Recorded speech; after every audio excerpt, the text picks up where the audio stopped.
that where we find the highest level of performance is at the optimal level of motivational arousal. Now, ironically, a lot of people would think that the optimal level would be the highest level of motivation and arousal. But what we find is that that's not the case. Where is it?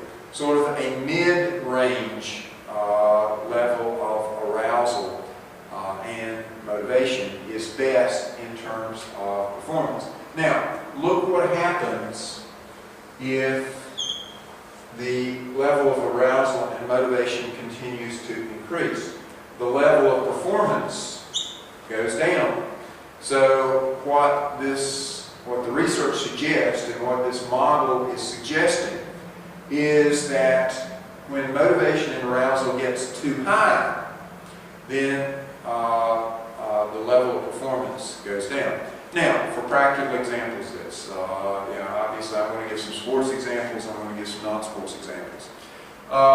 Take a team. Let's say that the University of South Carolina was playing, I'm just thinking of a team from the upstate. Let's say the University of South Carolina Gamecocks are playing North Greenville University in Tigerville, South Carolina. Obviously, not a great challenge for the University of South Carolina, the mighty Gamecocks. But I would anticipate, and what the research would suggest, is that when South Carolina came out for the game as a team, they might not perform very well because their level of motivation and arousal would be pretty low. So what a coach would attempt to do, and coaches are very good at this, they would try to increase the level of arousal for their team, so that then the team would start playing better because they would have a higher level of arousal approaching more the optimal level. Now, let's take a different scenario. Let's take the Clemson-Carolina game. Obviously, both teams come out fired up. Many times at the beginning of a game like this, a big rivalry game, both teams don't perform very well because they're overly motivated.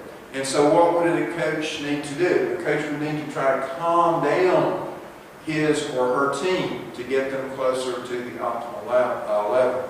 On an individual basis, obviously, as most of you know, I play a lot of tennis, and when I used to play tournaments, I don't anymore, but when I used to play tournaments, I can remember very well that sometimes when I played a player who I thought I would beat easily, my play wasn't very good because I wasn't very aroused.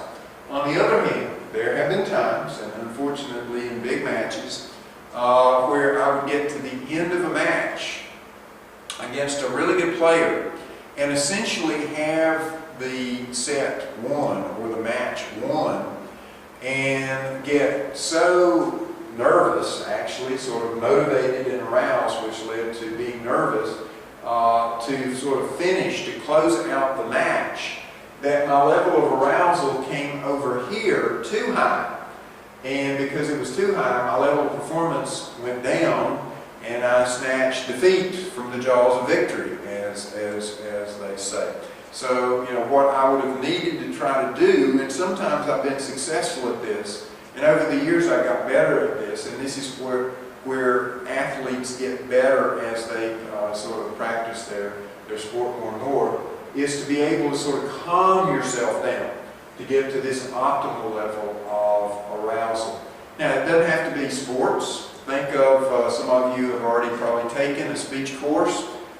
Many of you, or most of you, will take a speech course. What happens many times in a speech class, a person can get so nervous, so excited, wanting to do too well, so they're too aroused and motivated, their performance is very low. Test anxiety can be a result of too much arousal and motivation. On the other hand, a person who really doesn't care how they're going to do on the test, well, first of all, they wouldn't study, but the fact that they didn't study is probably related to this sort of lower level of motivation and arousal here. So for test purposes, once again, I'd like for you to simply be able to recognize this relationship. At low levels of arousal and motivation, we can expect low levels of performance. as arousal and motivation increases, we can expect the level of performance to increase up to the optimal level of arousal. And then if arousal continues beyond the optimal level of arousal, then we begin to see and expect to see that the level of performance decreases. And once again, I would hope that you would be able to come up with some situations, if you want to use the ones that I gave you, that's fine, that would illustrate this. Okay, let's move on to a very, very important question. Hint, hint. A very important question, which you're probably going to see in some form on the, and that's not a hint, I'm just telling you right now, in some form on the next test, and that's Maslow's hierarchy of needs. Now, there are a lot of people who disagree with Maslow's hierarchy of needs, but I think more people recognize that Maslow made a great contribution to psychology in terms of understanding motivation when he came up with his hierarchy of needs. And you can see this on page 338. And when we refer to the hierarchy of needs, obviously we've already talked about how needs are related to motivation. We're motivated when we have a need, whether it be a physical need or a psychological, social, emotional need. So this is why we look at needs in terms of motivation. As you can see on page 338, you can see the hierarchy. And you can see that Maslow set this up in a pyramid. I'm just going to do some triangle here. And for test purposes, if you want to actually sort of list, sort of draw the triangle and list these different levels, that's fine. You don't have to. And the levels of needs are listed here for you in the question, but they're listed in alphabetical order. I want you to put them in the order that Maslow sort of ordered them in. So it might be simplest simply to draw this hierarchy here and to fill in the slots in the triangle in the pyramid. But if you don't have to. But let's fill it in. As you can see on page 338, the lowest level in the hierarchy that Maslow felt were the physiological. Now be careful here. Don't say these are the psychological needs. Very, very different. The physiological needs, those that we talked about, those biological needs, those needs that we have to satisfy to physically survive, the need for food, the need for water, the need for shelter, the need for air. These are what we refer to as the physiological needs. So the reason that these are on the base of the pyramid is that if we don't satisfy these physiological needs, then we don't have to worry about motivating to satisfy other needs because we're going to be dead. And so this is why the physiological needs are the primary needs in terms of this sort of model we have here. And this is why at the base it's wider. It indicates these sort of take precedent over others. So it gets, the most basic needs, then it sort of gets narrower as we get up to the higher needs. As you can see, Maslow felt that once you satisfy your physiological needs, then you come to the safety and security needs. Now, I don't like for you to use circular definitions. But this is one place where it's sort of hard not to use a circular definition to describe safety and security needs. The simplest thing is, and certainly it lets me know that you understand what this means, but it's a person's need to feel safe and secure. So feel free to use a circular definition here for this one. Now, please, here's where we can start talking about the theory. I'd like for you to be able to do the model, and I'd also like for you to be able to recognize the theory. And here's where we can start talking about the theory. We're developing the model, but the theory is that before a person will next level of need on the hierarchy, they have to satisfy the ones before. Okay, so that's a general statement. Now, more specifically here, you can see that before a person moves up to their safety and security needs, they would have needed to have satisfied their physiological needs. Okay, so before a person even becomes aware of their safety and security needs, they would have needed to satisfy their physiological needs. And it makes sense.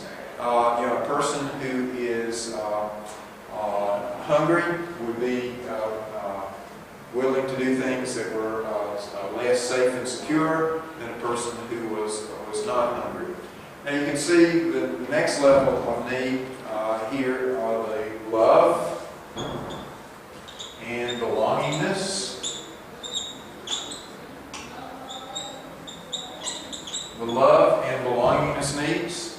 And so these are the people needs. Okay? These are the people needs. And let me close the door because we've got a little traffic out in the hall here. Okay? These are the people needs. Okay? So these are our needs to affiliate with other people, to form those relationships, whether they be family, whether they be romantic, whether they be friendship, relationship. These are our people needs. Now, once again, what is the theory? The theory is that before a person becomes aware of their love and belongingness needs, according to Maslow, they would have had to reasonably satisfy their physiological needs and safety and security needs. So, once we get to a level, the theory is that in order for a person really to become fully aware of this level, they need to satisfy the ones down below. So it's logical. Before a person really is concerned about their interactions with other people, they have to have satisfied their physiological needs and feel relatively safe and secure. Now the next level, as you can see, are the esteem and self-esteem